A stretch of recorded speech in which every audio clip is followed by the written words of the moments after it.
پرویز خټک صاحب ته داسې ووایه او زما یو کلام د عبدالرحمن بابا وایي مالداري او دلداري د سره لري خو وایي ما مالدار ایماندار لیدلی نه دي.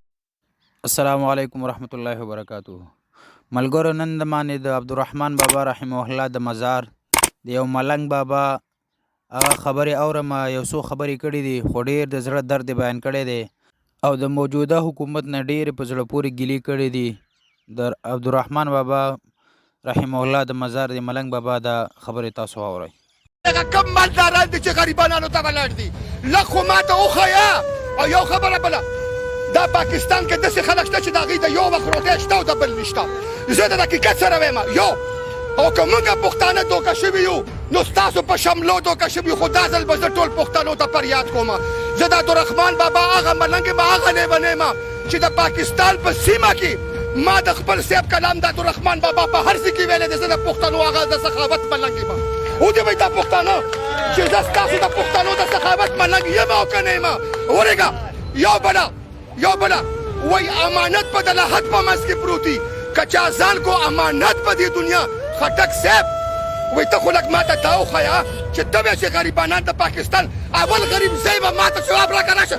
ماله راوله زه ملنګ یم که نه، خو زه به د چا بنګلې او د چا دنیا به په کار نه کړم. زما هغه الله، خو دا ځل به زه خپلو پښتنو ته فریاد کوم. زه د عبدالرحمن بابا هغه ملنګ یم چې زما د صاحب تپوس وکړه که په دې لاهور په دې اسمبلی کې ډېر صاحبان ناست دي، خو زما داسې صاحب دی چې هغه امانت په دنیا پروت دی، هغه د الله نیک بنده دی. او د صاحب ته یو بله خبره کوم د عبدالرحمن بابا، موږ د عبدالرحمن بابا او د لال شاه عباس قلندر داسې ملنګان یو چې موږ له غوسه راغلې ده. موږ له تورسرې په لارو کې ناست دي، غریبانان په لارو کې ناست. او یو خبره بله، دا ریړو والا زما وروڼو سره غریبانانو سره زیاتي او دوکې ولې دا پاکستان دی. ګوره دا پاکستان په څه آباد دی؟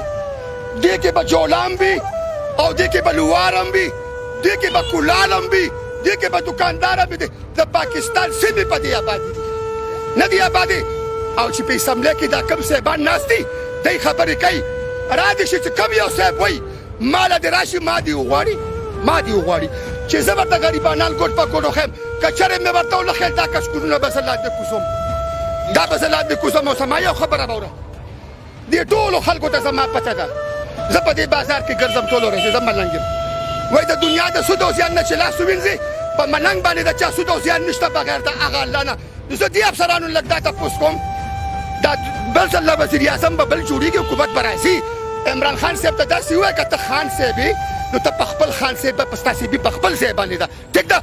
خو که زموږ د صاحب نه خبر شو چې د چا نوم عبدالرحمن بابا دی، ووایئ چې زه تاسو ته فریاد کوم دې پسې به روزئ او که نه، ووایئ راته لږ داسې روزي به که ورپسې به نه روزي.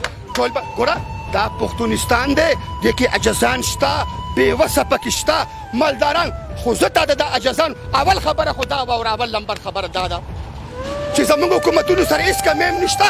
دا پردي بچي چې کوم زنګېږي په لارو باندې، دا پوډریان دا خو اوس په عمل اورېدلي دي که نه، ټیک ده.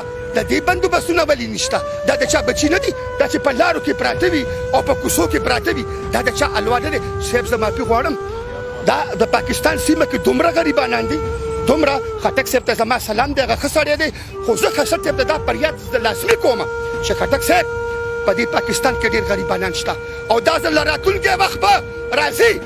او زه به فریاد خپل قوم ته کوم چې خبردار چې دا اوټونه سنبالو ساتئ، ور نه کوي والا اوټ یو له به نه ورکوو. دا نه چې عمران خان یو له به موږ نه ورکوو. د پاکستان چې څومره وزیر اعظمان تېر شوي دي د دوی په حکومتونو کې موږ رسوا او خوار او زار یو. خټک صاحب به وایي چې غریبانان شته، هغه مالداران کتلي دي خو غریبانان یې نه دي کتلي، پوه شوې. او زه به ورته غریبانان وښیم. زه په دې پېښور سیمه کې ګرځم، لږ ما دې راوغواړي چې زه ورسره کلي په کلي وګورم، ورته غریبانان وښیم چې راشه دا بېوسه او د یتیمانان وګوره چې د دې څه حال دی.